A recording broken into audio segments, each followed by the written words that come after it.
Now we're live. We are live. Welcome to Mary Walter Radio, the podcast. And I just want to show here, Al is already here with us. And we're going to talk about this coming up, Al. We'll talk about SCOTUS coming up. So I just wanted everyone to know the next 2 Thursdays, the 7th and the 14th, there will not be a podcast. So I'm just telling you that now, but we will be back then after that, because James is not allowed to go on vacation, and then I will not take another one. So there's that. So tomorrow I will be on PHT out of Philadelphia from 10 to noon Eastern time. Then I will be on Fox News Radio filling in for Guy Benson from 3 to 6 p.m. Eastern tomorrow. You can find both on iHeart. On iHeart, you just look for Fox News Radio and search your WPHT. On Saturday, I will be on the Wendy Bell Show on Newsmax TV, newsmaxtv.com, 4:30 Eastern. On Monday, back on Newsmax TV, my regular spot on the Chris Salcedo Show at 4:45. Everything has been moved an hour earlier, so it's 4:45 Eastern time. But since it is the 4th of July, it could probably fluctuate a little bit one way or the other. Then on Tuesday, I'm back in for Guy Benson on Fox News Radio, 3 to 6 p.m. I will put all those times in the description when we're done with the podcast here, along with all of the links to any of the stories that we talk about tonight will all be there in the description. So James, I got a crazy deja vu feeling there. Did you really? A weird deja vu feeling. I don't know. Weird, just Go ahead. I'm sorry. Weird deja vu feeling. I had to hit the go live button. Sorry. It's a learning process. I have everything down and I'm sitting here all proud of myself. And my husband was running downstairs. He's like, I hit go live. I'm like, oh, okay, I'll do that. So sorry, but thank you to everybody joining us. Welcome. And if you are watching us on Gettr, which believe it or not, we last week I had like 165 people watching us on Gettr. And not as many people. YouTube viewers seem to come after the show. After we do the show live, we get a lot of YouTube video viewers. But during the podcast, we get a lot of Gettr. I watch so many live YouTube things after they're done. Right, exactly. I just did. I literally just did. I just finished on my car ride here watching up my favorite JHS live show, Mythos Pedals Suck. On the way here was a live show from yesterday. And this is, wait, you weren't watching it while you were driving, you were listening. No, listening, yeah. But I mean, it's a live YouTube show that I'm listening essentially. But I mean, it is a live video. And what's it about? Ed says, like in the summer tank top look very flower shorts and flip-flops too. Okay, so little secret, Ed. So this is what I wore under a really nice white jacket for Newsmax for the Saturday show, because we pre-taped today because it's 4th of July weekend. So we pre-taped today. So this is just what I wore under the jacket. And nobody would know, right? And nobody would know. Yeah. And I have on yoga pants. And nobody would know. That tracks. And slippers. My little Walmart slippers. These are the most comfortable things ever. And they're like $5. So I wear them around the house, and because they're material, I also dust as I go along. See, I clean the floors as I go. Now that's efficiency. I love that.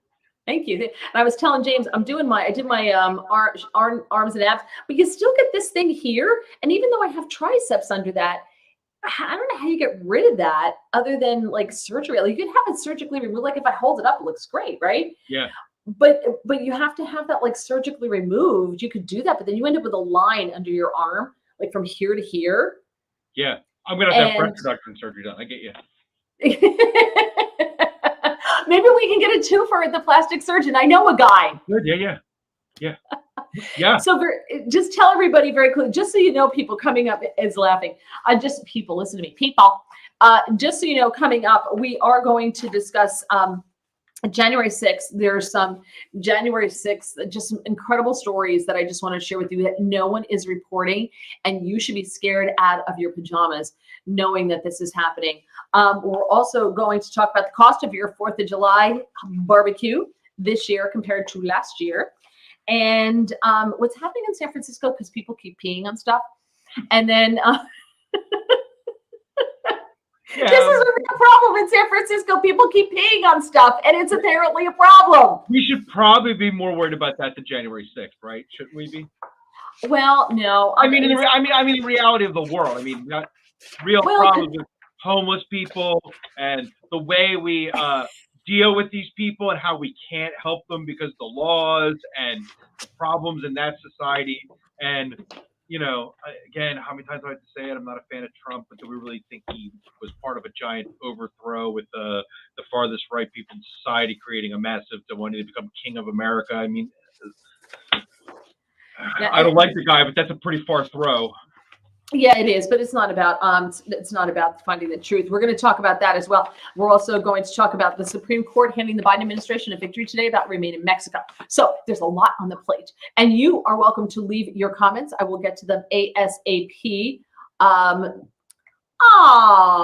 Thank you, Al. I'm not looking for trouble. I'm just saying, you know, this happens even though you lift. Like I said, I got some triceps under there, but it's kind of like my abs. I got a nice little coat of fat over them to keep them warm, but they're under there. I did yoga. Well, yesterday I did Nordic track, but 2 days ago I did yoga.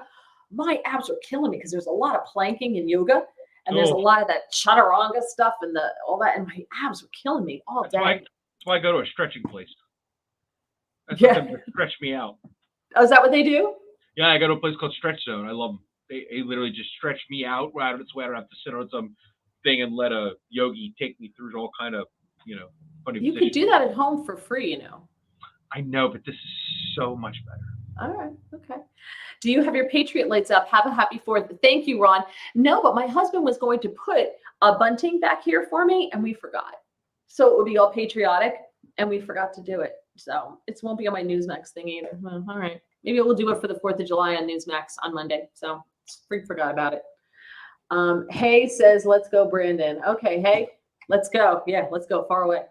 All right. So you have more to the saga. So I don't know if you didn't see the episode where James talked about his, what do you buy? What is it? Drum pedals? Oh, guitar pedals. Oh, guitar effects pedals? Guitar pedals. Oh, okay, sure. So I didn't think that like guitars would have pedals, but what the hell do I know? So James has this weird hobby where he is like, my weird hobbies are cleaning and stripping wood in the house and polishing, finding the best thing to take the brass polish and just up to my eyeballs in like every home improvement project you can possibly get because I want to finish this house because we've only lived here for 20 years. And James has time for things like guitar pedals. So you were telling me earlier, not on the air, about something with guitar pedals. So give us another chapter. Well, it's the fact that I buy and sell so many of them now all the time, like a bad addiction. That was just literally the thing of me maybe setting up another deal. Just 2 weeks ago, I got a thing at my house where a guy said, "Hey, man, do you want to meet at a mall and trade them?" And I had to leave at 9:15 at night. And I had to say to, my family, "Hey, I have to leave and go make a guitar pedal trade." What are you doing? I'm like, "No, really, I'm going to go trade guitar pedals." And they're like, "Come on, seriously, you're going to buy drugs, right? Like, who leaves your house at 9:15 at night to go buy guitar pedals?" And I'm like, wait, for the record, James is talking about his parents, by the way, because he lives with his parents. So his parents are like, "You're going to buy drugs, aren't you?"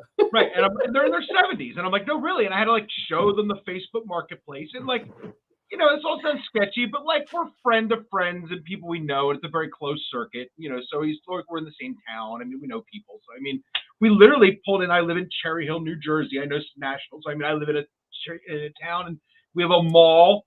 And it's near a couple music stores. So like I said, we know people in common. And we literally, Miami Vice, almost pulled our trunks up and popped our trunks. And I have the nuclear football, I call it. I pulled out my case and I popped my trunk open and pulled the case open. And he pulled his out. And we pulled out our pedals and looked through them and traded a couple. And it weirdly, cops drove by us. It looked kind of sketchy. It's really, it's a big, giant, empty now parking lot in the dark.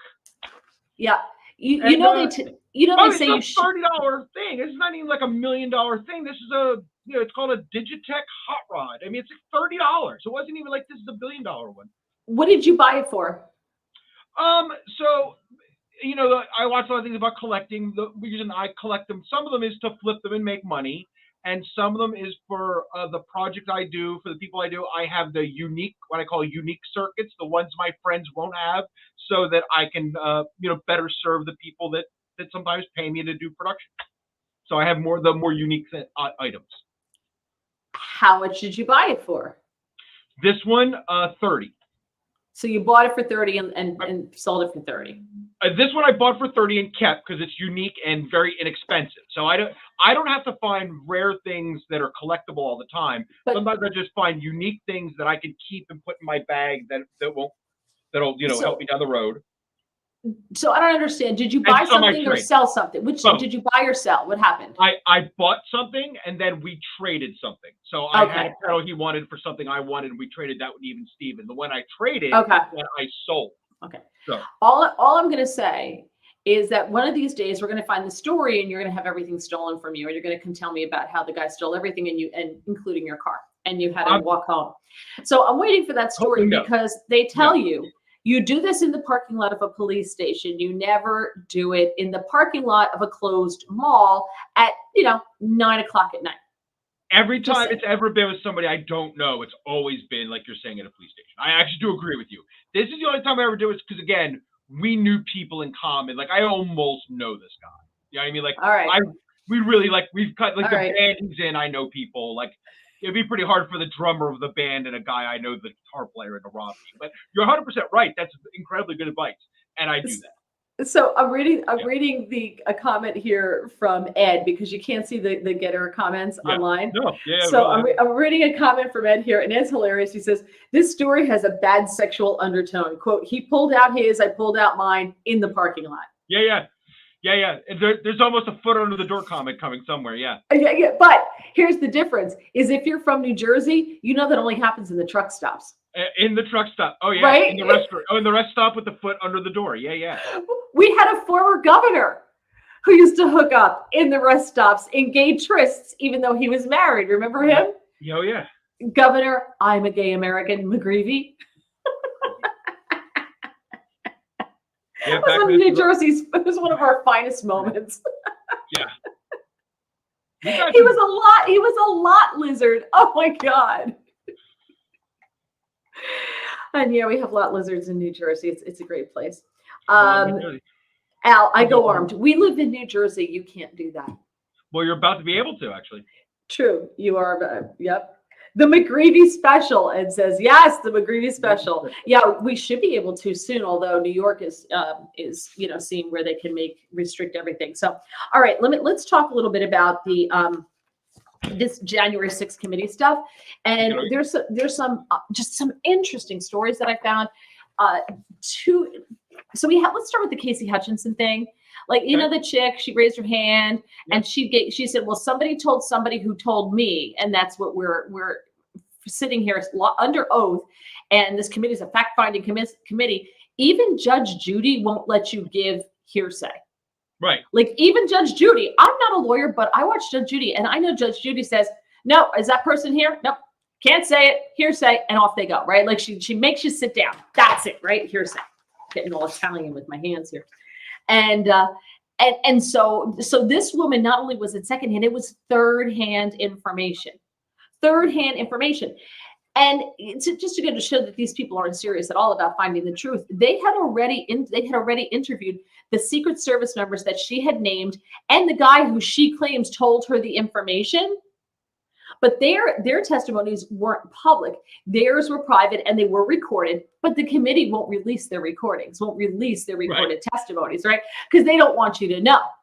There was no follow-up questioning of her like, oh, well, you said it was in the Beast. In the Beast, there's the big glass partition between him and the drivers. He can't just lunge and grab the steering wheel. He can't do it in an SUV, which is what he was in, not the Beast. He was in an SUV. Even if he tried to lunge and grab the steering wheel, there's a Secret Service agent in the front seat. There's a Secret Service agent next to him. But the bigger question is, if he says, the President of the United States tells the driver, I want to go to the Capitol, and the three men in the car tell him, no, you're going to the White House. I don't know. It sounds like a hostage situation to me. Yeah. If the president of the United States, if they won't let you go where you want to go, they tell the president of the United States he can't do that? They definitely don't get that option. I didn't think they did.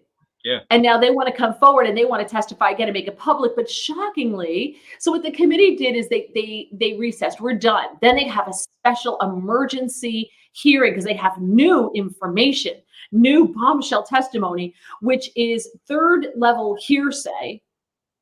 But they're going to let it sit out there, and they're going to let it sit until they come back from their 4th of July vacation. Because this isn't about finding the truth. This is about smearing Trump. That's all this is. It's like what they did to Kavanaugh. It's what they did to Clarence Thomas. This is nothing about finding the truth. There are people who still think that Kavanaugh was a gang rapist. Actually, I have a bigger conspiracy. I think it's about that they definitely were hiding the fact the entire Hunter thing. If the entire country isn't mad that they literally hid that story after that voicemail came out. Oh, that's true too. Yeah. Like, yeah. I mean, think about it. Like, they just came out with a star witness that all but came up with about nothing, right? Meanwhile, there's an actual voicemail out there floating now, sitting around going like, hey man, he knew. And that's not the biggest story on the planet. That is brilliant. I never thought of that. How did I not think of that? Brilliant. How is that not the biggest story on the planet? Yeah, it's true. It's great. It's massive. Well, so, now it's not even look. So it's not even now. So look, you can again. This is the problem in this country that I talk about all the time. That used to not be a problem in this country, right? We all used to remember a time when it didn't matter what side you were on. We all used to be able to look at bullshit and go, okay, I may not like the other team, but this guy to our faces just literally completely lied to us. Yep. Right there is the evidence in plain sight, right? This is like a Nixon kind of thing, right? This is Watergate kind of shit, right? I mean, this is right there's the phone call that says, hey, you're in the clear, right? That's what they were saying Trump did, right? On the phone call to the Ukraine, right? There's the phone call, right? There's the phone call. I mean, even CNN is playing it. Like, it's not even that, and we're not even talking about the fact that anybody's hiding it anymore. I don't understand how the rest of the country, everybody isn't so outraged. They're so mad at Trump that they're not even outraged at Biden. I don't get it. Look, again, I'm not a fan of Trump's, but how are you not this outraged at Biden for literally trying to protect his son from this massive scandal and going, I'm in on it. You looks like you're clear. At least the fact that he knows that there was this big scandal coming. He's going, you're clear. You're cool. Yeah, you know what else is interesting is that CNN is actually, falling into journalism. They're actually reporting it where I saw nothing on MSNBC. The Morning Joe, of course, is just Mika exacerbated, clutching. This is the worst thing ever, just clutching at her pearls, She humps, and I can't even do what she does. You need a 13-year-old girl. She's on that level of being able to like roll her eyes and she's disgusted. She's just disgusted with everything. And it's amazing. It's absolutely amazing. Yeah, if Trump went to the Capitol, people will move towards him out of the Capitol. Absolutely. Yeah. So, by the way, Ed says, best explanation I've heard. Nice, bro. Thanks, man. You don't have to become a Republican to be outraged. You just have to be outraged at the corruption. You should be an angry liberal. Well, this should outrage you too. Yeah, we don't get outraged the way they get, but they get outraged over everything. It's like I don't pay attention to their outrage anymore. It's exhausting. They're exhausting. I should say I do know liberals who obviously are outraged, but they're usually like the older, smarter people in the party, not the younger weirdos of the party, but you get my point. Not the perpetually outraged. So yeah, not the perpetually outraged. Right. Exactly. Over this weekend, former DOJ lawyer Ken Klukowski gave an interview to The Federalist. And I'll put this in the description. I'll put the link in the description because there's a lot here and I'm not going to go through all of it just because I don't want to bore you with me reading it when you can just go and you can read it for yourself and spend some time and check out what you want to check out. But he called on this past weekend, he called on the January 6th committee to release the full transcript of his deposition testimony to correct lies that he say they told about him to the American people. Last Thursday, so on last Thursday, a week ago today, the committee presented testimony concerning a draft letter to Jeff Clark. And I talked about it last Thursday. You weren't here, but I talked about it last Thursday. Jeff Clark was a former assistant AG in the Department of Justice, and he proposed sending a letter to the Georgia legislature. And it was a draft letter. It was dated December 28th of 2020, and that letter stated that the DOJ was investigating the 2020 election and recommended that the Georgia legislature convene a special session to, quote, evaluate the irregularities in the 2020 election, including violations of Georgia election law. Okay, nothing illegal there.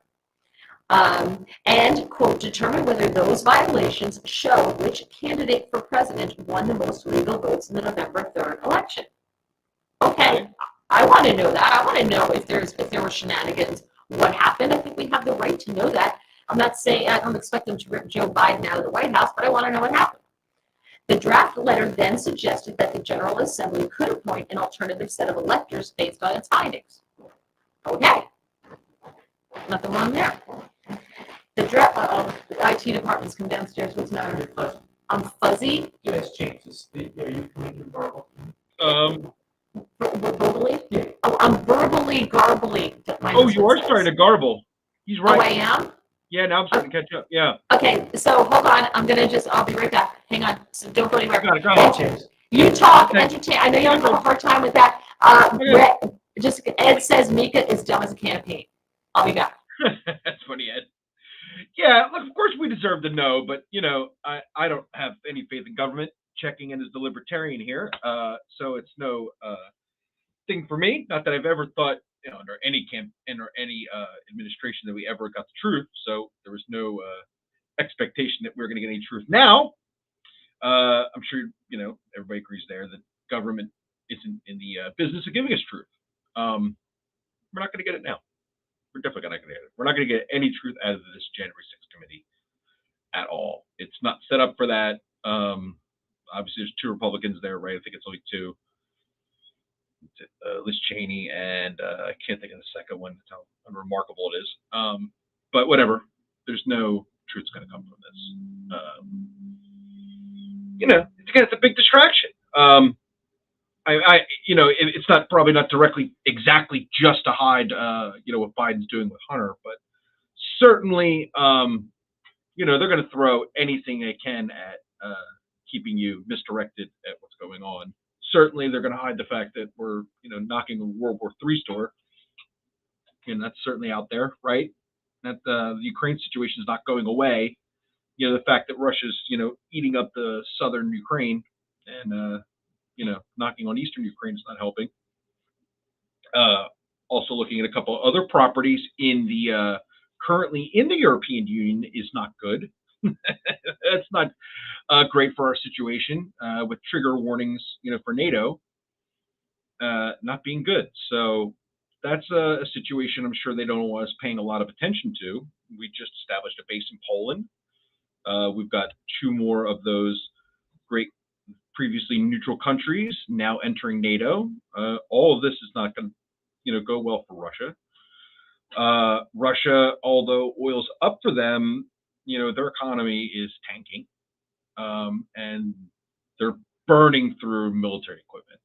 So we're backing them into a weird corner, but they're also easily playing the long game because they know that the West has a habit of very quickly backing out of these kind of situations, and our attention span for this is limited. And how much longer are we going to fund Ukraine? And I don't have any of these answers, and I'm sure you could be typing them, and of course I don't have access to it. Mary does, but Who knows how long we'll fund this? I'm sure the NATO's going to have to step up and spend more money too, and they've been throwing weapons at it. So there's January 6th, there's Ukraine, there's lots of things they don't want us paying. They're going to be, they don't want us paying the Biden, they don't want us paying attention to that situation, they don't want us paying attention to Ukraine. So January 6th is a great distraction. So just a big old distraction, and we're not going to get any. Thank you for doing that. I'm back. You do sound better. I do. It was weird because my mic was, even though it was all in the right settings, I had to reset everything. So I had to reboot everything. I don't know why. About 10 seconds before he said that, I was just about to tap my headphones. I thought my headphones got weird for a second. I'm like, yeah. Because I don't know what it was. You know our equipment here. Ron, hubby, Ron says thank you. I was saying, just like you were talking about too, I said, it obviously the Hunter Biden thing's a distraction. They don't want us paying attention to the fact that we're knocking on World War III's door and tampering with a lot of things there. There's lots of things they're probably, don't want us paying attention to while they're putting up this sham thing that's not going to yield any information whatsoever. Of course not. And so let me just go back to this draft letter from Jeffrey Clark that said that, the Georgia Attorney General, the legislature, they should, look into this and if necessary convene a hearing, a special session, and if necessary, get another set of electors, which is what you would expect a state to do.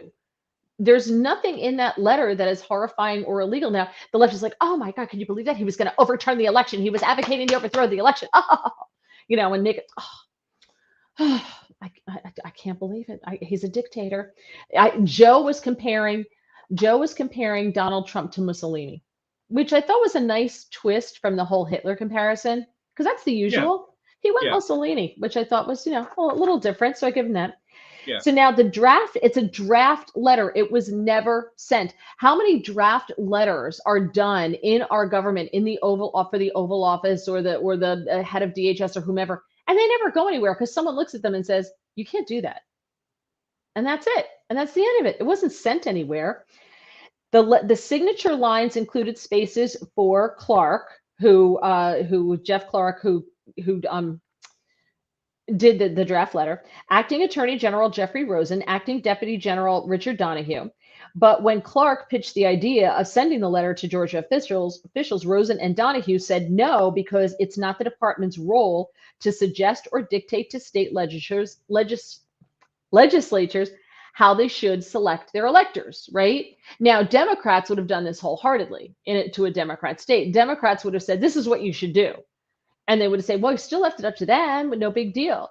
But the Republicans said, no, we can't do this. States aren't, elections aren't federalized, which was the right thing to do. Donahue testified that he told Clark, what you are doing is nothing less than the United States DOJ meddling in the outcome of a presidential election, which, by the way, they did in 2016. But, what's an election among friends? So last Thursday, we talked about this on the show. You can go back to last Thursday's podcast. I talked about it. That hearing centered on Clark and his efforts to have the letter sent to the Georgia legislature. The committee connected another DOJ attorney to Clark's efforts, one former DOJ lawyer, Ken Klukowski, and he claims that they did so by blatantly lying to the American people. He called out the committee with a statement that said the January 6th committee falsely accused me on Thursday of being a go-between in a conspiracy to overturn the 2020 election. That accusation is false both in its broad outlines and its details. Since the committee first contacted me, I have cooperated without hesitation, provided it with hundreds of documents, and sat for many hours of recorded depositions. The information produced from those efforts fully contradicts the committee's statements regarding my actions, yet the committee has chosen to keep such information to itself rather than share it with the general public. That letter, though, was not an attempt to overthrow the election. They never said to make anything up. They never said to forcibly change anything. All that letter said was to, hey, you're investigating what happened in the election because it looks like there might have been something funny happening. You should do that. You should investigate it. And if possible, maybe you need to convene, you have the right to convene other electors. How is that a conspiracy to overthrow the election? I mean, I'm not a lawyer, but again, I watched a lot of Judge Judy. Am I wrong? No? Seems doesn't seem as conspiratorial as it's making it sound. Yeah, he exposed Liz Cheney's false portrayal of him as being sent to John Eastman to work under Clark. So she alleges that he was sent to John Eastman to work under Clark in order to, fulfill this conspiracy to overturn the election. But he says that Cheney fraudulently told the country that Klukowski was specifically assigned to work under Jeff Clark, but he provided the committee with documents establishing that his transfer to the civil division of the DOJ was in the works since July of 2020, long before Jeff Clark was even the acting head of that division. And the Federalist checked it out and made phone calls with the people who would have been involved in that hiring, and they're like, yeah, this was like the summer. It's even before the election. He said he sat for more than 12 hours in front of the committee, and he told the Federalist that they have everything that they need to confirm his story, to confirm what he said, but they haven't bothered doing it. And if they did do it, they're hiding it from the American people and putting a lie out. No. I know, it's shocking. A couple more things, and like I said, I'll put the link to this in the description below. It's a really great piece. You could take your time. There's four things. There's four things. A whopping 4. There's 4. I just pulled one. a Joe Biden.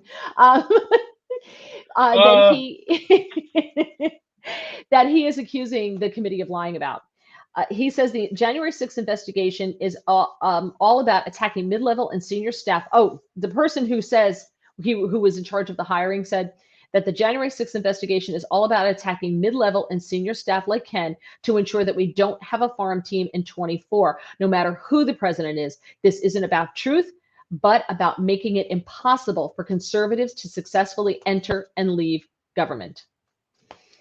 Klukowski also said the committee falsely suggested he was working with Eastman to convince Mike Pence that Pence had the power to reject electors from various states.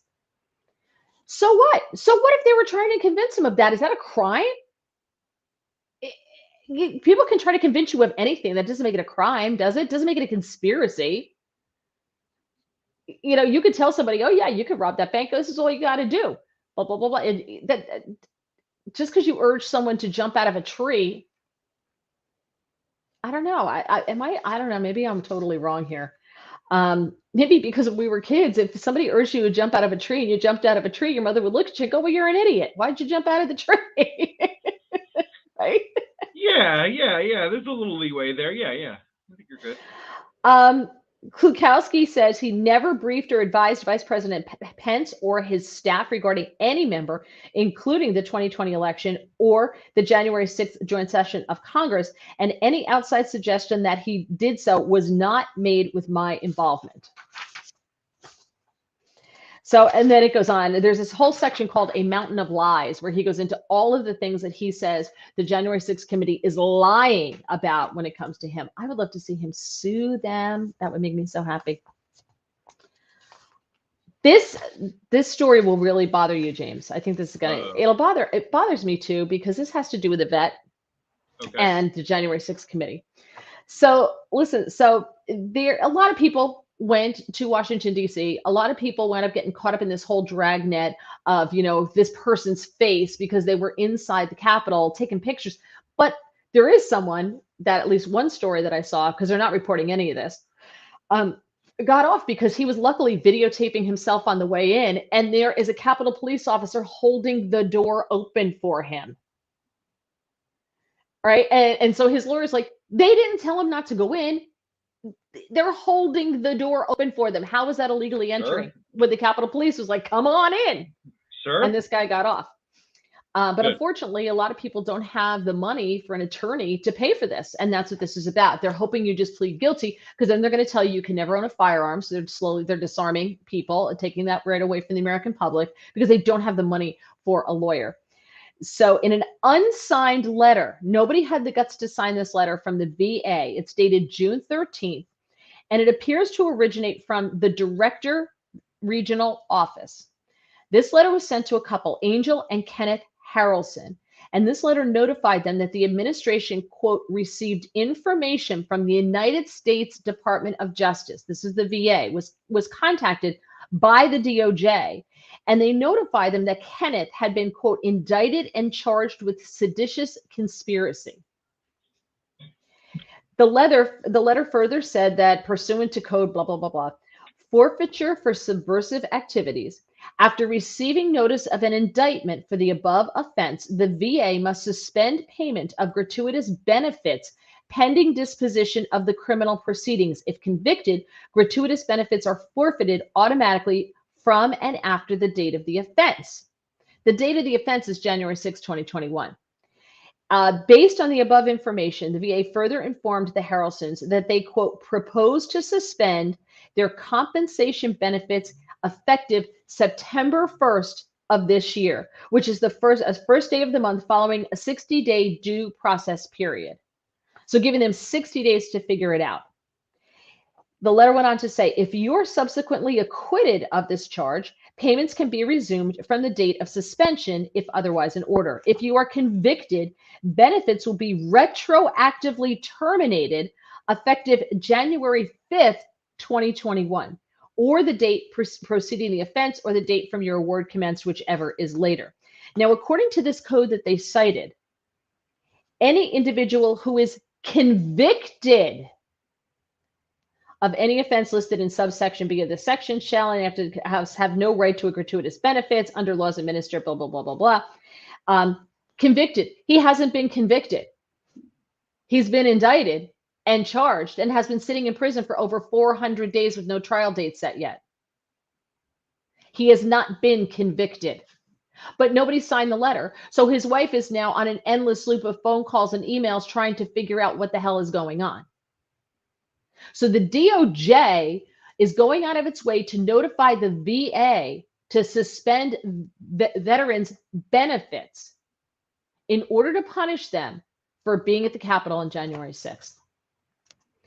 Now, according to it's an 18-page criminal complaint. According to that, Kenneth Harrelson was charged with conspiracy, obstruction of an official proceeding and aiding and abetting, destruction of government property and aiding and abetting, entering and remaining in a restricted ground or building, tampering with documents or proceedings. According to the arrest warrant, he was arrested at his home on March 10th of 21. He's been in jail ever since then, sitting in jail ever since then with no speedy trial, not even a date set for a trial. The seditious conspiracy charge was added January 12th of this year. So they added that because with seditious conspiracy, they can now strip any veteran charged with that. They're going to start sending these letters out to strip our veterans of their benefits.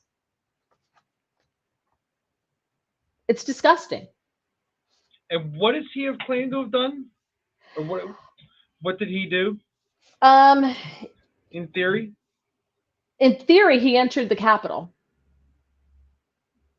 Is he one of the ones that like? He's not charged. He's not charged with. He's not charged with assaulting a police officer or anything like that. Nothing along the lines of. Yeah. Nothing along the lines of Antifa or anything along those lines. Nothing like that. She's another just passed through the building. He's currently being held in the correctional treatment facility in Southeast Washington and has been incarcerated without a trial and without being convicted of any crime for over 475 days.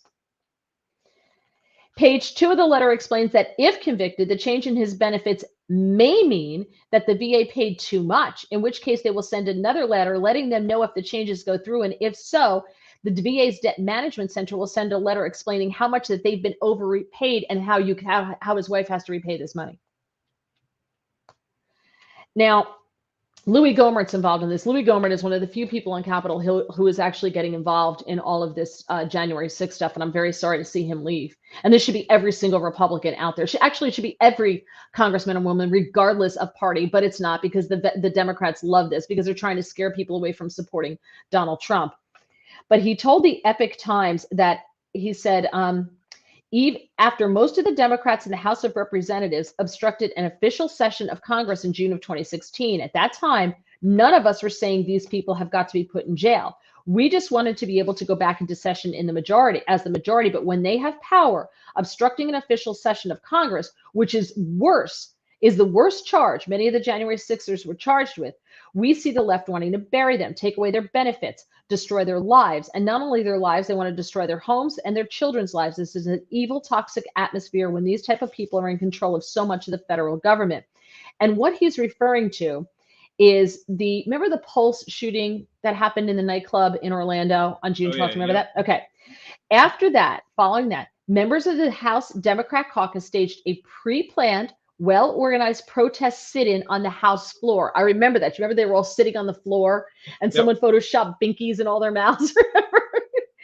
And just after they did this just after the House convened on June 22nd of 2016. They demanded that Paul Ryan allow a vote on gun control. Through the day into the next morning, they obstructed proceedings and chanted "no bill, no break," and saying "we shall overcome." So they obstructed official proceedings, but that's okay. It's okay when they do it. And good for Louis Gohmert for pointing it out. According to The Guardian, Gohmert got into it with Representative Corinne Brown in a confrontation that looked to spiral out of control until John Lewis got involved. Gohmert said he was angered by the disrespect shown by the Democrats for the sanctity of the House chamber. He called it a last bastion of civility. He was also angered by the disrespect shown to the victims of the shooting. And he said, "I'm amazed on the House floor that to them, Democrats, it's all about guns." On May 19th, the IRS announced that Brown pleaded guilty to engaging in a corrupt endeavor to obstruct and impede the due administration of the Internal Revenue laws and was ordered to pay $62,650.99 in restitution. Didn't lose her home, wasn't thrown in jail for 470 some odd days, 500 days, 600 days, whatever it's going to be. Now, going back to that couple, that VA couple, listen to this. A May 2021 email from Jeremy Van Cleve, the Veterans Services Counselor at Brevard County Government Center in Florida, who was sent to Angel, the wife. Van Cleve said, "I want to clarify something. Quote, as long as your husband is not convicted, your benefits will continue to be paid. If your husband is convicted and he has to serve greater than 60 days, and watch them give him 61, then his benefit will be reduced to 10%. I'm sorry if I did not communicate that correctly. So right now you will continue to receive funds pending the outcome of the trial." That's totally different than the letter she received that said, which arrived later, that says, as of 60 days from this notice, you're out of luck. You're not getting anything. Right. And because that letter wasn't signed. So she can't find out who sent the letter. So she can't talk to anybody to straighten this out. And it seems like they're just upping what they're going to do to you now. Like, it's getting harder. We're going to keep pressuring you more now. Come on, give in. Just give in. If you want to plead guilty to everything, lose your benefits, at least you'll get out of jail. And this guy, Jeremy Van Cleve, included a link for further reassurance that her husband's benefits are not lost. And that link took her to a page on the VA website that explained what happens when a veteran is incarcerated. It said, VA disability compensation payments are reduced if a veteran is convicted of a felony and in prison for more than 60 days. Veterans rated 20% or more are limited to the 10% disability rate. For a veteran whose disability rating is 10%, the payment is reduced by 1/2. Once a veteran is released from prison, compensation payments may be reinstated based upon the severity of the service-connected disability at that time. So two totally different things. She says she's received no response so far from the VA. So she says now she's going for a FOIA request. And if that fails, she's going to sue to get the information. But she says, I have asked so many of the other veterans who were in prison from January 6th. No one else has received this, not even those on the Oath Keepers case, which is a very high profile one. Yeah. Ken is the only one. That's why I want to go go public, because we're being targeted because I won't shut up.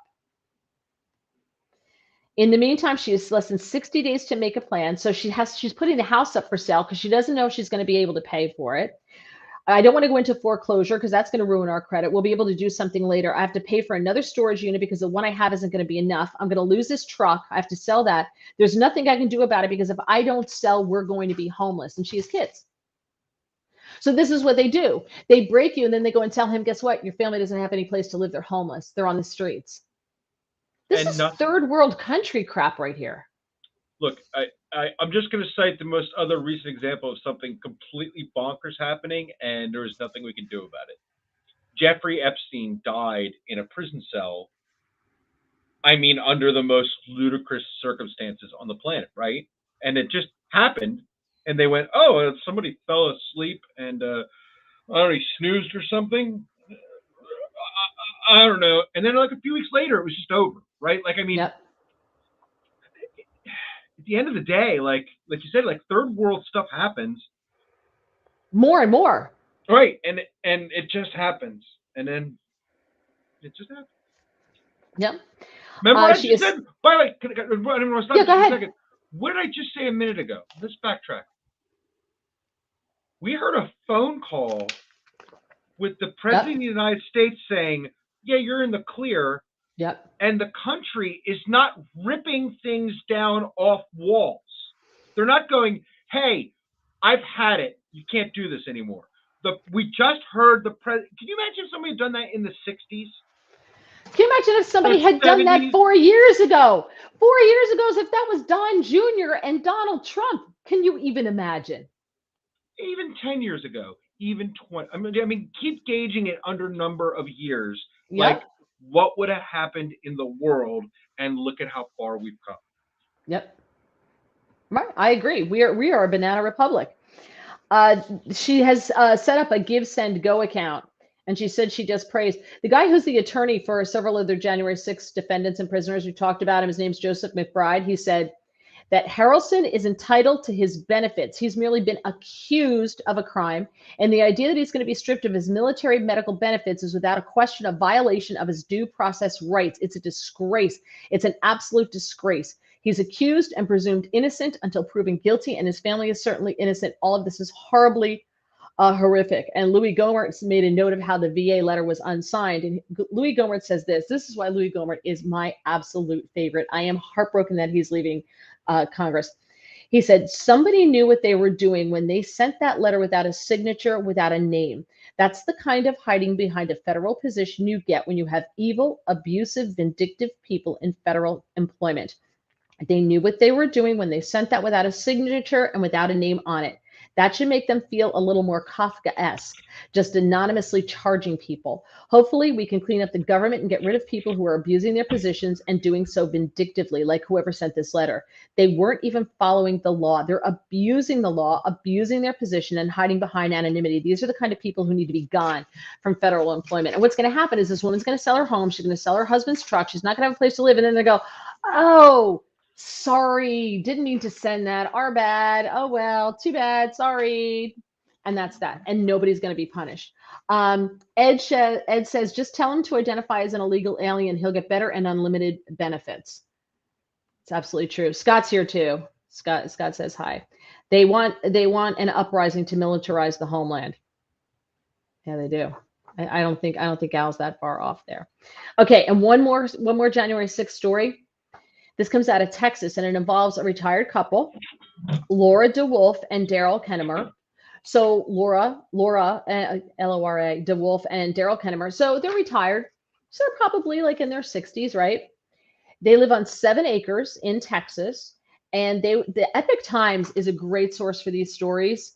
Okay. The Epic Times is fantastic, and you pay like $7 a month for access to the Epic Times for the really good stuff. Totally worth it. They told the Epic Times they attended the rally at the Capitol, but they didn't do anything wrong. Now, what happened was their gate alarm woke them up in the pre-dawn hours of June 22nd, so just a couple days ago. At first, they thought a deer had tripped the alarm, but she got up and she saw a white car. So he gets his AR-15, gets his rifle, and he goes outside. He didn't know what to expect. He said, I'm seeing one single white vehicle moving pretty fast, and I was thinking someone's going to die. Right? Because they live in Texas. This could be drug smugglers. It could be human smugglers. It could be anybody, right? Right. I mean, if you see that coming up your driveway, and they live on 7 acres, so I would assume it's a pretty long driveway, and somebody breached the gate. I don't know whether they broke the gate, whatever they did. FBI officers got out of the white vehicle, and they told him, he had his rifle up in the air. They told him to drop the rifle. And he kept his rifle and asked the FBI, show me a warrant. And then he said someone threw a flashbang at him repeatedly because he wouldn't drop his weapons first. He said, no, I want to see the warrant first. I don't know who you are. Show me a warrant. She came outside, and when she came out of the house, he put the gun down. She noticed red laser sights trained on both of them. Like 5 o'clock in the morning. There was a drone flying around and an aircraft. They never showed a warrant until the very end. Drones, aircraft, flashbangs, all this stuff because they were at the Capitol? This is insanity. She tried calling a neighbor. The FBI made them drop their phones, but she did record the first couple of minutes of the raid. Agents then entered their home, threw flashbangs at their dogs. One of their dogs wound up running off because it scared the dogs. There's burn marks on their walls. I saw pictures. Agents separated them, began questioning them. They showed him a blurry photo of a man at the Capitol with facial hair similar to his, and who allegedly broke a window. He's like, that's not me. And they both claim they never made it to the Capitol steps. They were never that close. Leaders then came out of the house. They took a black coat, a dark Trump beanie, and a scarf, and they took their phones. This is insane. That's why we're standing down. The law only allows us to act defensively. It's insane. I just thought that was a crazy, crazy story. Yeah. Can you? And this is how long after January 6th? But this is how many? I want to know how many millions the government is spending on this. Well, good training for the SWAT TAC team. Yeah, terrorizing retired people and scaring off their dogs, taking greatly. It's almost like they enjoy like scaring your dogs off, so maybe your dog will never be found again, and like it's almost like they take joy in that. I may be wrong, but that's what it sounds like. And they're drunk with power. They won't show you a warrant until after you comply with everything. What the hell? They're supposed to show you the warrant first. That's how Not after they go in your house, before. Hey, James is here. Late to the party. As usual, James. Okay, so the Supreme Court gave Joe Biden a victory. They had to throw him a bone, I guess, that allows the Remain in Mexico policy to be discontinued. And it's because of the word may versus the word shall. And that's what it basically boils down to, is one word. We had the stay in Mexico. They had to go there as they awaited their hearings, right? They couldn't just be because we don't have the holding facilities. You can either hold them or you may send them back to the country that they entered from, which for most of them is Mexico. So the statute that was cited by Justice Roberts says that someone applying for admission shall be detained for a proceeding unless they are clearly and beyond a doubt entitled to be admitted. The Attorney General may return the alien to that territory as they await a hearing. Texas and Missouri pointed to that language in arguing that the Remain in Mexico policy was necessary to adhere to the law. Because they don't have the ability to detain everyone, the states argued that sending them back when possible is necessary because we don't have the ability to detain everyone. But the law says that the government may return migrants to a contiguous territory, noting that that makes it discretionary. So they all agree it's the state's interpretation, and the lower court ruling also said that, and that a return is required if a person is not detained that the court disputed. So Roberts explained that Congress meant for a return to be mandatory in the event that there was a lack of compliance with the detention requirement. It would have said so in clear language. So it's a difference between shall versus may, and that's where they got this. So, so obviously the floodgates are open once again. I mean, they've been open the whole time. Who are we kidding? So these a handful of people who are being returned to Mexico are now not going to be returned, and they were just going to let them in. Why do you think the Democrats are doing this? What is your theory? Like, what is the point of flooding this country? By the time Biden's presidency, if you stay on the same path we're on, you're probably going to have probably 3 million people in this country illegally under Biden alone. What's the point of that?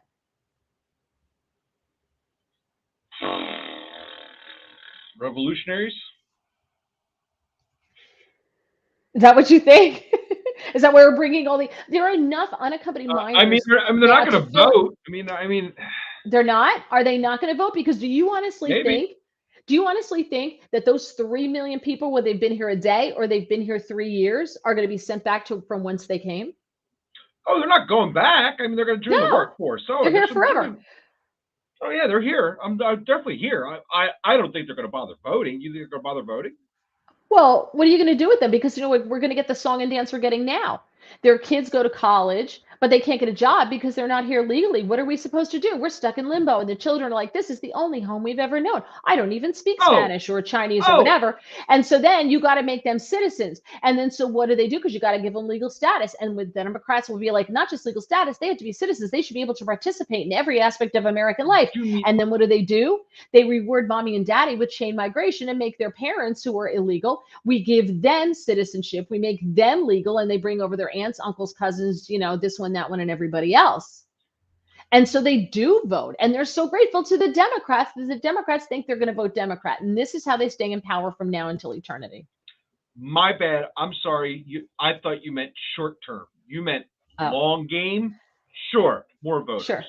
Right. Yeah, and short term, we're just going to support them. So it helps break the economic system. It helps bring down the middle upper class and the middle class, and helps lower everybody down. More seats in Congress. Exactly, Al. That's the other thing. More seats in Congress. Because we already count illegals, right? I just think it's a slave labor force that everybody's okay with. Well, what's interesting is that the jobs that they take away usually are from poorer Americans. Scott says voters. Yeah, it's more voters. They can't sell Americans with their ideas. So what are they doing? They're just importing new people to vote to get through what they want. Hopefully, I'm going to be dead by then, so I'm kind of excited about that. Yeah. That's the way I'm looking at this. And along that goes with this. So you had that horrible Monday, you had that abandoned tractor trailer in San Antonio. Why are these people paying smugglers when you can literally walk across the border and no one's sending you back? Unless your name's on the terror watch list, and even then it's dicey. You still may get past them. Why are people spending that? Just say, hey, kids, we're going to Disney, right? Like, you just pack it up and let's go. They don't know. I imagine some of these people are probably coming from horrible places where they probably don't have that knowledge. We know because we're here and we see how the world works. But I had some of these people come from places where they just don't know that, and they're convinced by terrible people to spend all kind of money. This is how you do it, I guess that's what's happening, but Joe Biden's enabling that. That's what I'm saying. Terrible people are taking advantage of the open border situation. Oh yeah. And who's being killed? Oh my gosh, brown people, people of color. There's a white man in the Oval Office who is killing people of color and encouraging children of color to be brought in as sex slaves and to be abused by disgusting people. And the same thing with women of color. And how is this okay on the left? I don't understand. Or is this all because of votes and power, search of power? Is that what this is about? It's always been about money. It'll always be about money and power. It always has and always will be. It's sick. And then, so you had that where they found more than 60 people inside, 46 died at the scene, 7 others died from damage that they suffered from the heat and lack of water. Luckily, I'm claustrophobic, so I never would have gotten in that trailer. So there's that. Thank goodness my insane claustrophobia would not have allowed that to have happened. But now you had a crash. Let's see. On Wednesday, the driver of a Ford Expedition lost control, rolled the vehicle over, fleeing from La Jolla police officers. The crash led to the death of 2 of the migrant passengers. 2 other occupants of the vehicle are in the hospital in critical condition. Less than 24 hours later, we just had another crash.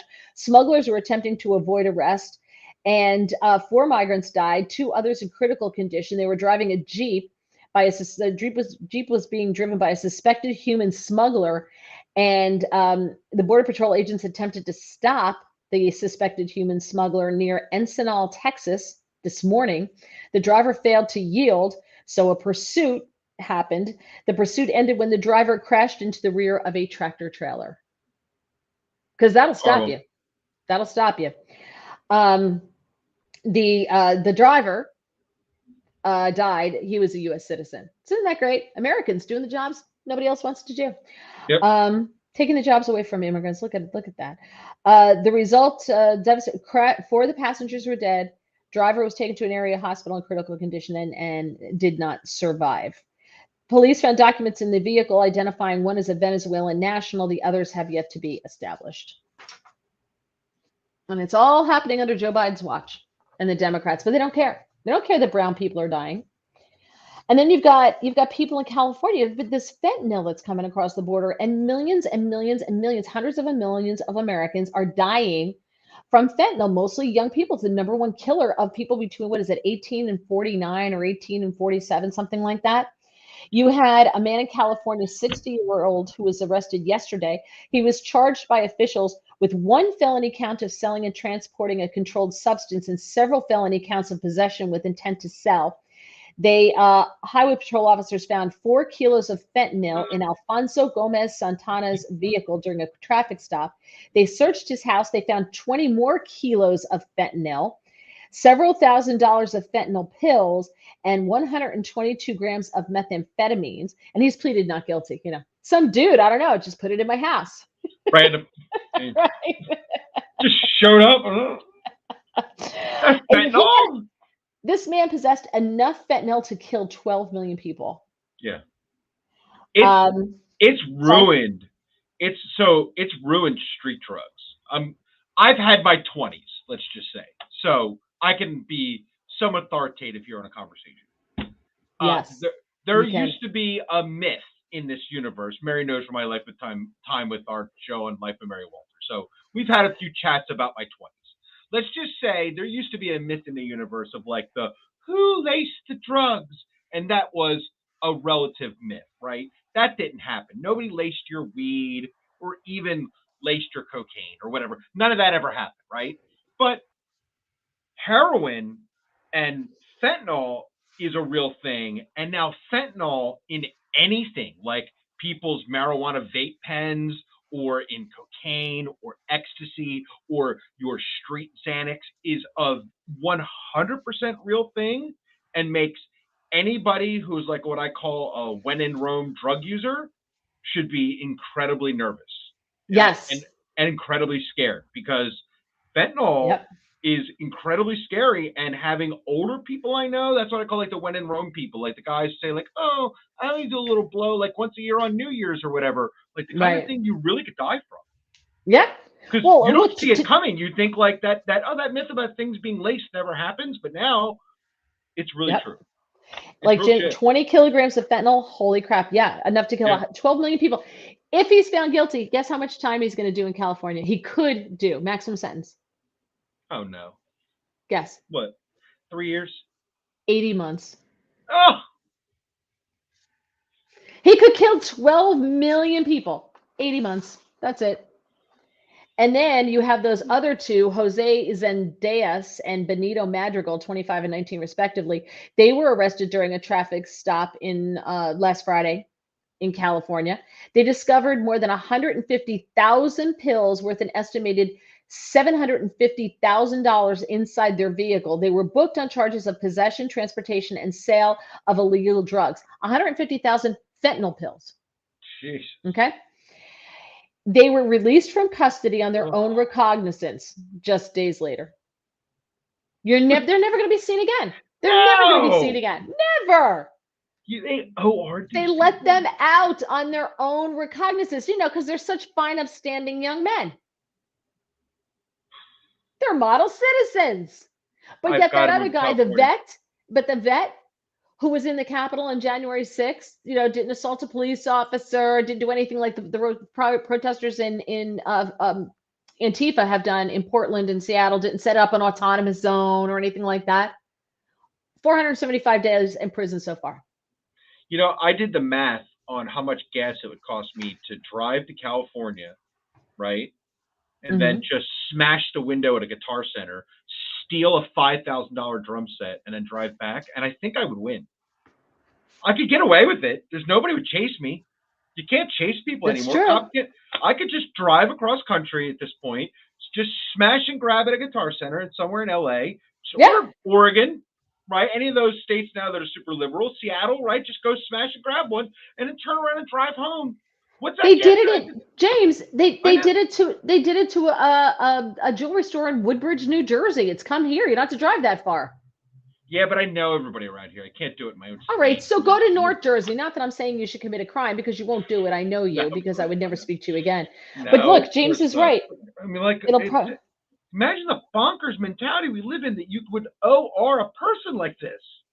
Yeah, I know. I mean, 80 months is bad enough for crowded prisons. I mean, for OR. Yep, it'll probably be 24 months due to overcrowding in the system. He's 100% right. Well, 80 months is what you would think you'd get for overcrowding, not 24. 80 months sounds like what you get for overcrowding. I know.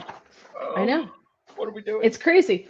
But I don't understand why the left wants this. I don't understand why the left wants the drugs coming into this country, why they want this lawlessness, why they want to keep letting people out on crimes. And I think that the only reason it's for, like, you saw that Chase Boudin, wasn't his name Chasen Boudin, who got recalled in LA or in California, the district attorney, the DA, he got recalled. Right? Yeah, he got recalled. Look at this, North Jersey. Do you hate James? No one wants to go to North Jersey. That's why I might have to drive for a Hoboken for a pedal. Oh, take the train. Yeah. Don't drive to Hoboken. But why do they want all this stuff? Because do you remember the video of that woman who had the baby in the carriage, and she was driving like in the alley behind her house, and she was walking the baby, and the car comes the wrong way and aims for them and almost hits her, and the baby hits her and almost hits the baby, and then he sped away, and then he was let out. Gascon or Chasen Boudin, one of them, let him out. So the guy gets recalled. She's a Democrat, right? She goes, well, I'm a Democrat, and even I'm thinking that the Gascon's got to be recalled, whatever. I'm like, yeah, but you're gonna vote for another Democrat. They're going to put another Democrat in the seat. So you know what? I don't feel sorry for you people anymore. Here's when you keep saying, like, what are the Democrats think they're doing or thinking? Who are the Democrats that actually want this? Like, I don't know a real person that's okay with this, right? Like, this is the disconnect between government and reality, because there's not a person on the street that's like, I'm really happy you're letting all these people come and destroy my city, right? Like, nobody's okay with it. So, but you know what they do? I know you. Go ahead. But you know what they do? They move. They move from New York and they come to New Jersey, right? We've seen it before. We're in another huge migration. It happened in the 80s. Now we're in another massive migration out of New York into New Jersey, because New York is a hellhole. I was there a week ago yesterday. You weren't here. Yeah. I showed Mike Gracie and all my Gracie pictures and everything. But I would, back in the day when I was at Fox, not that long ago. I mean, I was going into in the 20 teens, I was going into Fox News all the time. I would take the train into the city, and then I would, take the subway up to Fox. No problem. Didn't have a care in the world. Didn't worry about it. I'd be on the subway at 11 o'clock at night. Didn't worry about it. It was no problem. If it was a nice night, I would walk. I'd go through Times Square. I'd walk down to Penn Station. There's a section between like Times Square and the Empire State Building where, some of that is a little dicey there, but never worried about a thing. Now it was, we're standing on the street, waiting, because it was of course raining, waiting for a cab or a Lyft or an Uber, something to try to get where we needed to go. And there's like this guy in the middle of the street with his pants down around his knees, like super skinny. He didn't weigh much at all, totally out on drugs, like a zombie, picking candy up off the street that cars have run over and eating it. And picking other like cigarettes up off this and putting them in his, it was disgusting. And he's like holding his pants up and talking and shaking and everything else. I'm like, what the holy hell is happening? So you had to constantly have your head on a swivel the whole time. Like when I'm in the city, I always had my head on a swivel, even when I felt safe. I still always had, my bag across here. I had money in my pockets, my Metro card in another pocket. Like anything of value. Said it wasn't, if they took my pocketbook, they wouldn't get, at least it wouldn't destroy my whole life. Yeah, of course. Very tough. But I actually didn't feel safe in the city. So those people leave the city and they move to New Jersey. And what do? They vote for freaking Democrats when they come to New Jersey. They moved to New Jersey because of the relatively lower taxes, which is insane when you think about it. But it's safer, perceived to be safer in New Jersey. Tons of people in my town who have moved here from New Yorkers are paying outrageous prices for homes because they don't remember Hurricane Sandy. So that's going to be a surprise when their house goes under for the first time. But and they vote Democrat. I'm like, why? I Why can do you answer do this? Why? Why? Perceived misunderstanding of not realizing that it's the policies that are creating the problem. How do Right? they not know this? Because it's the dishonesty that goes along in the media. And to be fair, your side is not great at getting your message out, and your side has True. its own group of entrenched liars and people that have to go. Right? I mean, Agreed. your Mitch McConnells, right? Your Ted Cruz's of the world that have been in there for 1,000 years that aren't energizing the party or have been in there just as corporate, beasts of it like anybody else, right? You can't complain about Nancy Pelosi being worth millions of dollars without looking into Mitch McConnell or Ted Cruz's millions of dollars, right? I mean, they're all worth billions too. I mean, Well, I don't know about Ted Cruz's, but Mitch maybe McConnell not to me Ted Cruz. has to go. Mitch I McConnell. don't. Right. I I'm not don't a Ted view Cruz guy. Cruz. I don't view Cruz the way I view Mitch McConnell. In my book, Mitch McConnell, Ken McCarthy. Sorry, bye. Kevin McCarthy is maybe a much better example. Great example. Great. Yeah, I don't think Cruz is as much of an example. Cruz is at least a fighter, whereas Mitch McConnell rolls over to whatever. Yeah, Mitch he McConnell's thinks. 100% rollover. Yeah, He's we not a can fighter definitely at all. agree 100% on McConnell, right? Yeah, 100%. But So- that's what you got. We both are in agreement. There's Right. clearly people, these bloated behemoth people in government on both sides that are just, look, if we Yep. all just voted by starting with looking at what corporations are attached to these people, how long Yep. they've been in, and just said, well, let's start exercising our smart thing and doing that. But we can't even as a people agree that that's the first problem, right? Right. There's a Citizens United issue, right? That's we can't even start there. We're just so divided. I say this so often, but that's what they wanted. And that's in the city. Well, they got That's what that. they wanted. Yep. If we can't Yep. start there. Oh, look at James saying you're making sense, as opposed to the last time we were together when he was totally wrong and I totally owned him. But very, very quick, funny story. And then, because we're almost done here. So James says maybe the river actually stinks from all those leaving New York and moving to New Jersey. So funny story. So as I said, I used to commute in and out a lot. So fun little fact, when you do Fox Network TV, they send Right. a car for you and you get a limo Oh. driver. So, yeah, it's really nice. Love that. And you get a limo home, right? And I was doing it so often that I knew there was a driver who lived near me.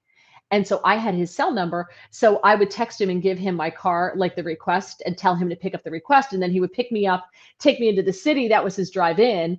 And then I could go anywhere I want to go out afterwards. And I would we would text each other, let each other, and I'd be like, okay, I'm ready to go home. Are you ready to go? And he's like, I just got to drive to Queens. Can I get you on the way back? And we'll go. If not, call somebody else. I'm like, no, that's fine. So we had this nice arrangement. But if you're doing radio, you have to get yourself into the city. So I rode the train a lot for radio and for digital. So you talk about the river. So we, the tunnels under the Hudson River from New Jersey to New York and vice versa. So I'm on the train once, and this is a hand to God true story, and I will never forget this as long as I live. And so these are the old New Jersey Transit trains where you can flip the seats, like the new double-decker ones. You can't flip the seats anymore. So sometimes you wind up riding backwards, which is terrible. But and some of the seats now they're all stationary. You can't flip them. So some have four facing each other, whatever. So you can flip the seats. And there's this family, and I figured out from their conversations that it was a husband and wife with their daughter and her fiance or boyfriend, I guess it was. I wasn't quite sure. And they did have a bit of a Southern accent. And so little mouse goes to the big city, and it was really cute. And so they're talking about the things that they want to see in New York and da-da-da-da-da. So we go we go into the tunnel. Like, oh, we're going into the tunnel. We go into the tunnel. And we're in the tunnel. And of course, it's all black, right? It's all black inside the tunnel. Every now and then you see a light go by, right? So that's all you see when you're in the tunnel. Out your window, there's like light, yep. right? Yep. Okay, so that's all you see. They wanted to know. I handed got you. The mother asked the daughter and the husband and the son-in-law, why can't we see anything? Like, I thought we would see the fish. We're in the river. Why can't we see the fish?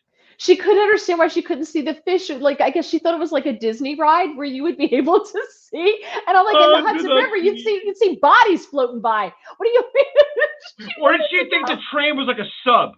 Like it just got in sub mode, all of a sudden, like the little thing comes out. It was hilarious. And I'm behind her and I'm doing, the tears are like running down my face because they're having a discussion about why they can't see the under the water. Like it was an aquarium, like SeaWorld. Everybody look out your right side porthole. You'll now see a body floating by. Exactly. From the Gambino family in 1974. It's on by a movie. So hilarious. I just had to tell that story when he talked about the river. That's great. Fun commuting stories. Oh my That's God. good. Commuting into that. I had the best stories. All right. The Farm Bureau estimates that your July 4th food basket will cost 17% more this year. Their calculated costs, they're estimating $69.68 for 10 people. That's an increase of 17% from 2021. Who can feed 10 people for less than $70? Who can do that? How? Hot dogs? Where are you buying your food? Yeah, really. Yeah. Okay. So ground beef is up 36%. Chicken breasts up 33%. Pork and beans, 33%. Pork chops are up 31%. Fresh squeezed lemonade, 22%. Potato salad, it's 2.5 pounds of homemade potato. Oh, because if you make the potato salad yourself, it's up 19%. The hamburger buns are up 16%. A half gallon of vanilla ice cream is up 10%. A 13-ounce bag of chocolate chip cookies, which used to be a 16-ounce bag, now it's 13, is up 7%. Strawberries are down though, 16%. Sliced cheese is down 13%, and a 16-ounce bag of potato chips is down 4%. Jesus. So you can have strawberries, sliced cheese, and potato chips, and serve just that to your guests, and you'll save money. Yeah, good stuff. Okay. Let's see. Scott says you guys must have nice, cool air conditioning there. Actually, the air conditioning's not on in my house, so no, it's not on. It's not on. It was nice today. You're by the store. Right. The breeze was the winds shifted. It was coming from the west. It shifted around, came off the ocean. 77. America's what is it? Nature's air conditioner. Yep. Okay, so my last story I had to share, and it's about people peeing on stuff in San Francisco. Because, like, why? Why do people? And this is a dude thing. This is primarily a dude thing because men think the world's their urinal. Like they just like gotta go, and so that's why you see you used to see the especially on the Garden State Parkway heading down the shore, at least men running out and jump to the woods on the side of the road, waving to people because they're all as they go by. That's why it is so shocking when you see the random girl peeing in the middle of nowhere. You're like, yeah, she must be hot. Right, because women know how to hold it because we have bladders. It's weird how that works. Yeah. Let's see. EbolaOutbreakMap.com says milk used to be $1. Now it's $4 now. Scott says no more half-gallon chocolate chip protein drink here. I have chocolate chip protein drink. Chocolate chips are sugar. That's a little carby there. Yeah. Eggs are now over $4 for a dozen. Dozen now. I grew up without any AC. This is EbolaOutbreakMap.com. I grew up without any AC. So did I, and I grew up in the middle of the state with no AC. We had it in our home, but my father would only put it on when company came over. It's the only time the AC went on. So if we complained about being hot, he would tell us to take a book and go outside and sit under a tree and read. That was it. That was it. That was it. No, but you know what? We weren't fat. Because when it's hot in the summer, you don't want it to. We didn't turn the oven on. We had salads. We had, colds. And even now, like before we put air conditioning in our house, like 5 years ago, when the wind's out of the west, it's like opening an oven door. And you either barbecue outside or we had salads. We never turned the oven on all summer long, so it was cheaper. And also, we have awnings on this house. Awnings even without the air conditioning, the awnings lower the temperature of the house easily 10 degrees, easily, because you don't have any of the solar heating in the house. It's great, and you don't eat when you're really super hot. The only problem was at night. I remember when I was a kid at night, my parents had a window fan and we didn't have anything in our rooms. If it was really hot, we were allowed to bring our pillow into their bedroom and sleep on the floor to feel the fan. That was it. All right. San Francisco officials have a pee problem. It's getting dangerous. A 3-story tall lamp post corroded and snapped and fell over, crashing onto a car, narrowly missing the driver. It was corroded because people and animals keep peeing on the lamp posts.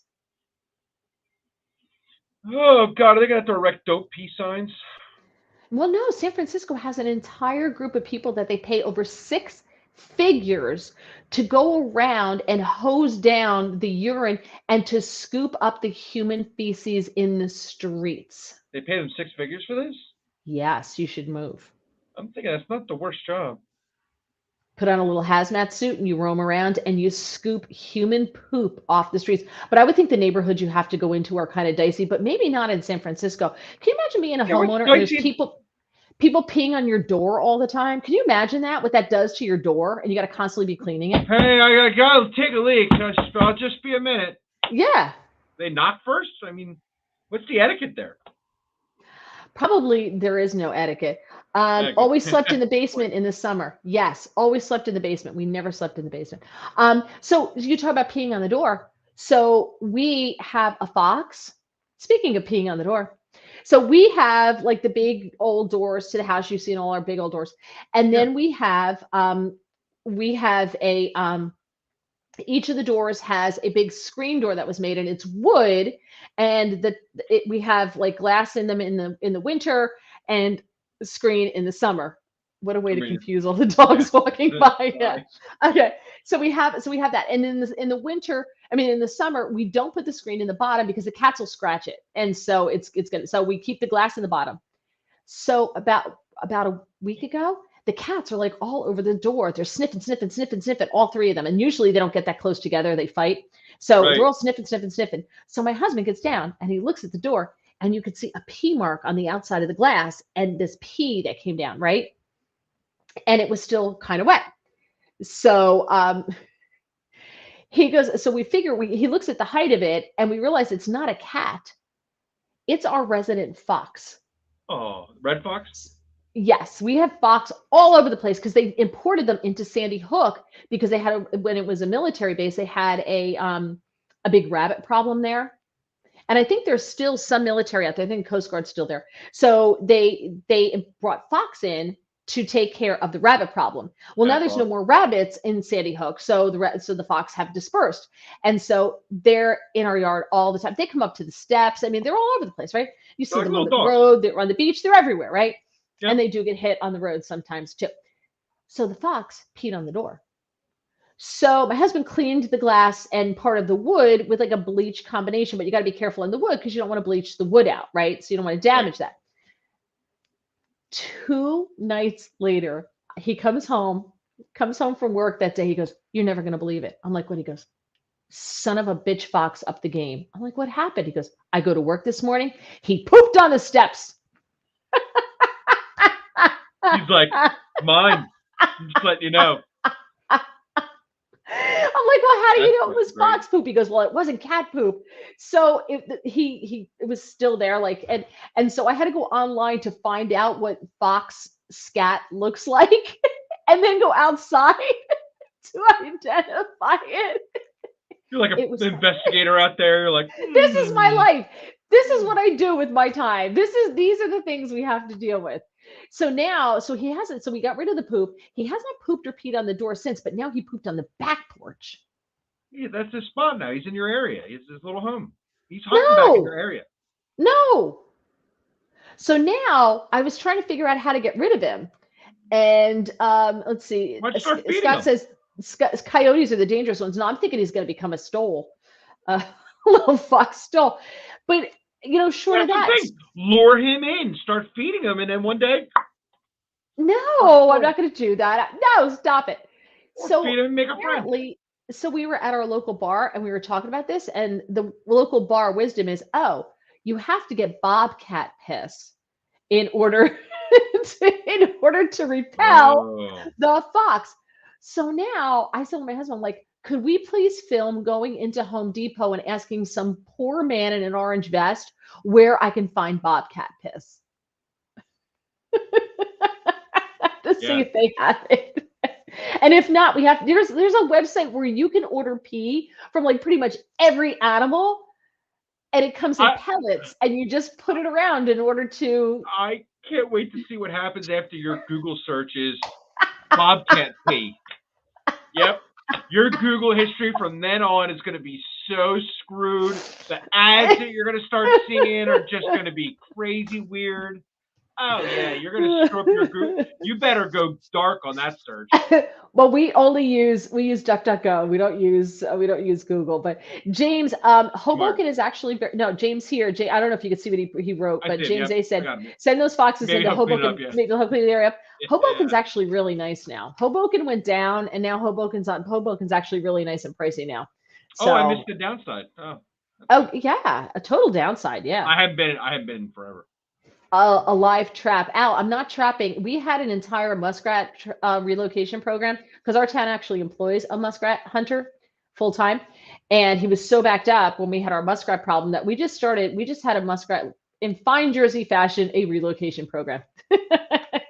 Just took them elsewhere and released them. Yeah, to a farm. They went to a farm. Exactly. No, foxes are actually great. They're like little dogs.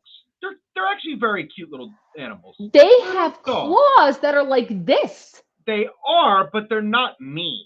I mean, they are. Oh, yes, they are. You get them in a trap, and they pee all over everything. And I didn't say when you trap them. I said they're nice animals. I didn't say trap them and endanger them, put them back them in a quarters.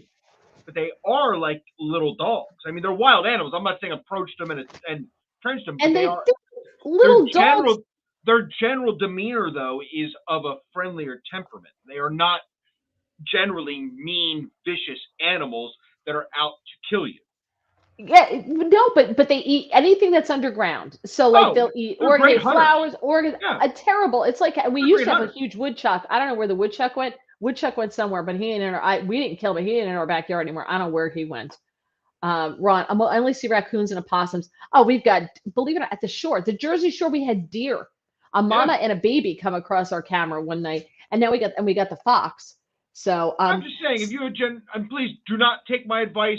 Do not do this. I'm not an animal expert. I am of no wisdom here. I've just watched lots of TikTok. I'm just saying, generally. Oh my God. I'm just saying, generally, people have come to feed these cute little animals, and generally been able to have them come approach them and not have the eyes ripped out and then jump in their faces and eat their brains. Right? They're wild animals. Don't do any of this. You can consult experts. I'm just saying they're not vicious animals like well, speaking, I know we're on a total tangent. We got to go because we're running way over. But did you see the video of that guy who got flipped by the bison in Yellowstone this week? Yes, he is a dum-dum. Why would I would mess with a moose or a bison or anything like that? They can kill you. So we went to Yellowstone in the summer once, but I don't recommend it. Go to Yellowstone in the winter. Yellowstone in the winter, the best time to be there. And we've been there on this tour twice, and it's a snowmobile tour. And you buy a windsuit that you put on. It really keeps you warm because it keeps the wind out, and you wear your stuff underneath. And the boots that they said, it's like $15 to get the boots and the windsuit. And you ride it's a 2-person snowmobile. And the seats are heated, and the little foot places are heated, and the handle's heated. So it's really nice, right? And you can go by. We go in we've gone both times the end of February, beginning of March. So by then, the buffalo or the bison are kind of like living off their fat. There's not a lot of food around. So they're super, super lethargic, and they're just conserving energy. But you get to see them up close where they're not as likely to kill you. Because they're super lethargic and conserving energy, right? So and by up close, you mean 25 yards? No. I mean on the snowmobile, and we watch. So they teach you before you go out, and you have your guides and there's no one in the park, and they don't fear the snowmobiles because they just view them as a non-predatory animal. Because they've had them since forever, and they have this special low noise snowmobiles, whatever. So you learn when you go in that like if they tell you to butt, you have to butt up against the one ahead of you so that I guess like a buffalo can't get between it. And so we were running along a river, and this adolescent comes up the riverbank, and he just starts walking towards us. So we had to put all of our snowmobiles together. You get off your snowmobile and you get on the opposite side of the snowmobile from where the buffalo is. So he's walking down the street. He literally walked right past every snowmobile as far. The only thing between us and him was the snowmobile. That was it. I will tell you, they are huge. And this was an adolescent. It wasn't a full grown. That man got flipped by a full grown bison. Yeah. Full grown male bison. They're huge, and their brains are like the size of walnuts. And they're dinosaurs. They're basically dinosaurs. They're not that smart, and they stink. You could smell him. He was so close.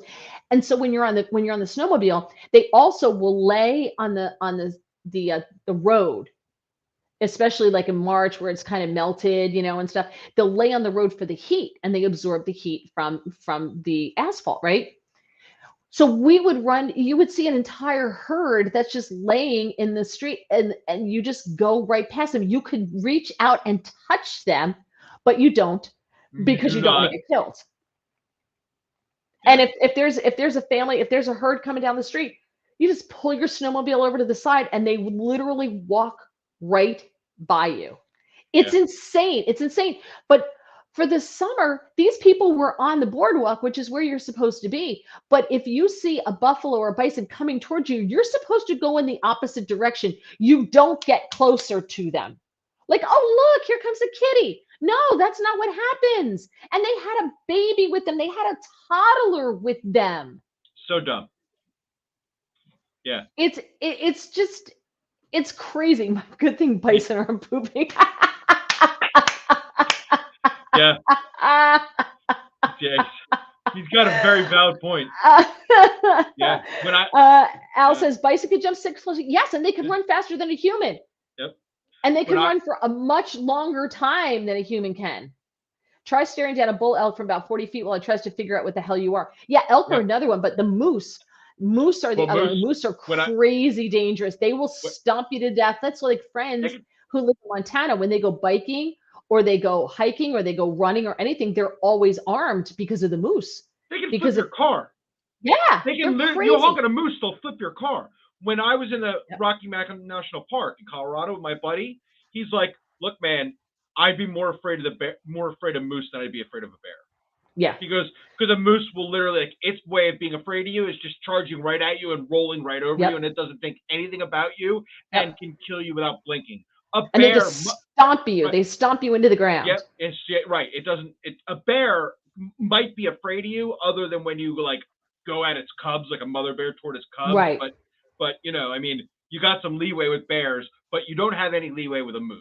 It charges you out of fear. So Yep. It doesn't run away from you. It's not running from you. Yeah. So. Yeah, I wouldn't want to stare down a bull elk either. Even 40 feet. Not even 40 feet. No. No. They're the kind of animals. Look, people die from regular white-tailed deer. Yeah. Like they have antlers for a reason. Mm-hmm. Regular people it's happened in Jersey. Like it happens. White-tailed deer, those antlers can literally kill you. Yeah. They're not forced to kill you. Like you don't want to be on the wrong end of that thing charging you. And that's a white-tailed deer.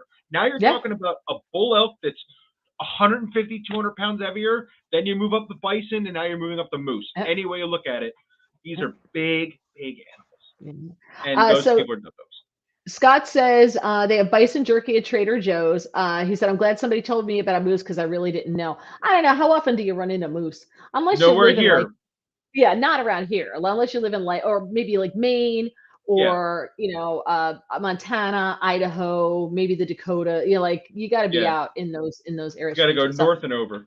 Yeah. So, okay. So we're way over. I'm so sorry. We ran really, really, really long today. I apologize. We will not be here for the next 2 Thursdays because I am going to be away. But hopefully in the future, don't forget llamas. Hopefully in the future, I'll have the ability to maybe do this from where we go on vacation. It's just that the internet is spotty. And so maybe we'll try it. I definitely can't do it next Thursday, but maybe the following Thursday we'll try it. I'll talk to James. We'll see where we go. We might have the All right. So please like the podcast. If you've not done so, please do so. You can always go back and watch past episodes. Please do that as well. Please like them. If you have not done so, tell your friends, subscribe to the channel if you have not done so. And I will put in the description my upcoming schedule, but I'll also put all the links to all of the articles that we talked about in this podcast. Some of them super interesting. I really recommend, especially that Federalist article about January 6th. Really recommend you read them.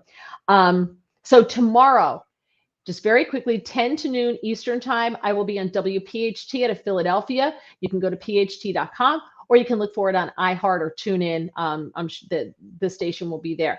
Then 3 to 6 tomorrow, I will be on Fox News Radio. I'm in for Guy Benson. So again, that's on iHeart, or go to radio.foxnews.com. All right. Saturday at 4:30, I will be on Newsmax TV on the Wendy Bell Show. Monday, I will be on Newsmax TV at 4:45 on the Chris Salcedo Show. And then Tuesday, 3 to 6, I will be back on the Guy Benson Show on Fox News Radio. A lot.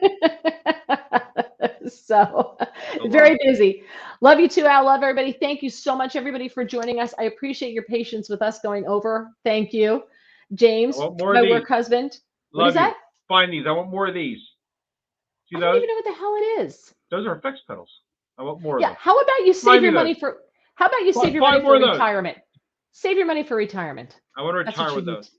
That's what you want to do for retirement. Yeah. Good luck with that. All right, everybody. Thank you so much.